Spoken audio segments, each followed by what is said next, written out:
जैसे ही रमेश ने मटका खोला, वो देखकर उसके होश उड़ गए। उसे क्या पता था कि जिसे वो खजाना समझ रही थी, वो सिर्फ एक बेकार पत्थर था। एक चालाक व्यापारी उसकी बेवकूफी का फायदा उठाकर सब कुछ ले गया। सालों की मेहनत एक पल में बर्बाद हो गई। रमेश एक सीधा सादा आदमी था जो रोज सुबह काम पर जाता और शाम को थक कर घर लौटता। उसकी शादी सविता से हुई थी, जो दिल की बहुत अच्छी थी, लेकिन थोड़ी सी भोली और अनाड़ी भी थी। गांव में लोग उसे प्यार से बेवकूफ बीवी कहते थे, क्योंकि वह हर बात सीधे तरीके से समझ लेती थी।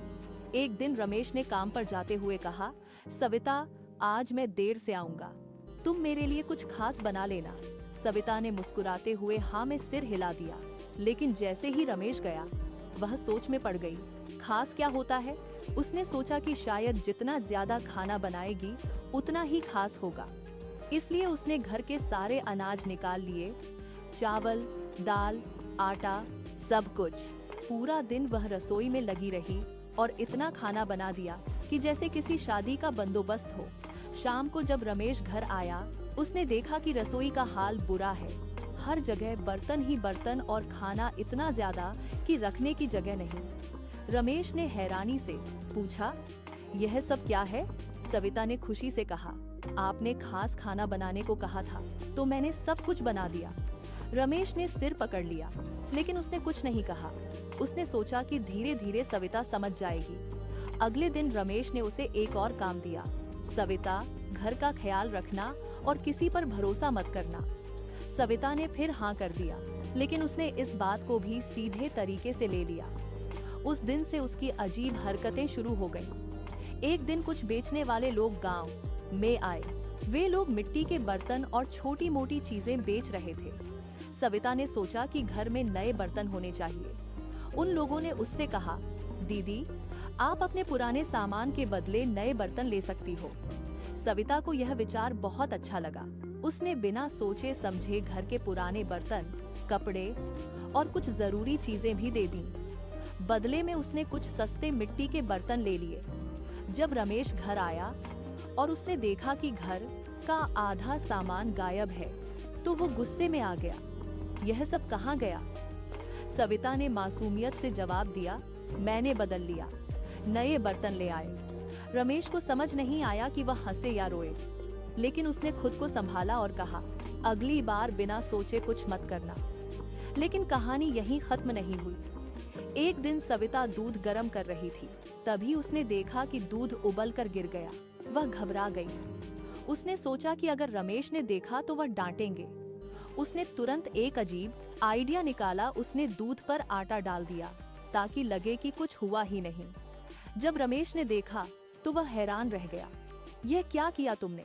सविता ने कहा, मैंने सोचा दूध छुप जाएगा। रमेश ने गहरी सांस ली और सोचा कि सविता को समझाना बहुत मुश्किल है, लेकिन असली मुश्किल अभी बाकी थी। रमेश के पास कुछ सोना था जो उसने सालों की मेहनत से जमा किया था। उसने उसे घर के एक पुराने मटके में छुपाकर रखा था ताकि कोई चोरी न कर सके। उसने सविता को कभी इसके बारे में नहीं बताया, क्योंकि उसे डर था कि वो गलती से किसी को बता देगी। एक दिन वही बेचने वाले लोग दोबारा आए। इस बार उन्होंने सविता को एक जादुई पत्थर दिखाया और कहा, यह पत्थर बहुत कीमती है, इससे घर में सुख शांति आती है। सविता तुरंत मान गई। उसने सोचा कि अगर घर में सुख शांति आ जाएगी तो रमेश खुश हो जाएगा। उसने घर के कोने में रखा वह पुराना मटका उठाया और उन लोगों को दे दिया। बदले में उसने वो बेकार पत्थर ले लिया। शाम को जब रमेश घर आया और उसने देखा कि मटका गायब है, तो उसका चेहरा सफेद पड़ गया। सविता, वो मटका कहाँ है? सविता ने खुशी से बताया, मैंने उसे बदल लिया, देखो ये जादुई पत्थर। रमेश का दिल टूट गया। उसने समझ लिया कि उसका सारा सोना चला गया। वह कुछ देर चुप रहा, फिर धीरे से बोला, सविता, तुमने बहुत बड़ी गलती कर दी। सविता को अब अपनी गलती का एहसास होने लगा। उसकी आंखों में आंसू आ गए। उस रात सविता सो नहीं पाई। वह बार बार सोचती रही कि उसने कितनी बड़ी गलती कर दी। सुबह होते ही उसने रमेश से माफी मांगी। मैं सच में बेवकूफ हूँ, लेकिन अब मैं सुधरना चाहती हूँ, उसने रोकर कहा।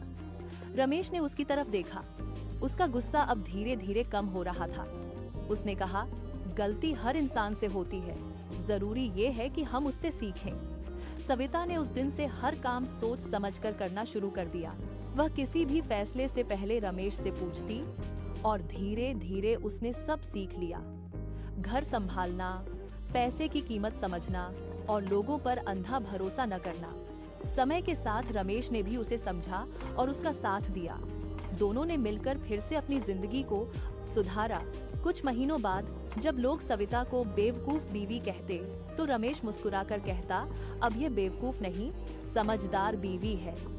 सविता भी अब मुस्कुरा देती, क्योंकि उसे अपनी गलतियों से सीख मिल चुकी थी। नैतिक, अंधा भरोसा और बिना सोचे फैसले हमेशा नुकसान देते हैं, लेकिन गलतियों से सीखकर इंसान अपनी जिंदगी सुधार सकता है। उसे अपनी गलतियों से सीख मिल चुकी थी। नैतिक, अंधा भरोसा और बिना सोचे फैसले हमेशा नुकसान देते हैं, लेकिन गलतियों से सीखकर इंसान अपनी जिंदगी सुधार सकता है। दिल को छू लेने वाली कहानियाँ P+ टेल्स के साथ जुड़े रहने के लिए धन्यवाद।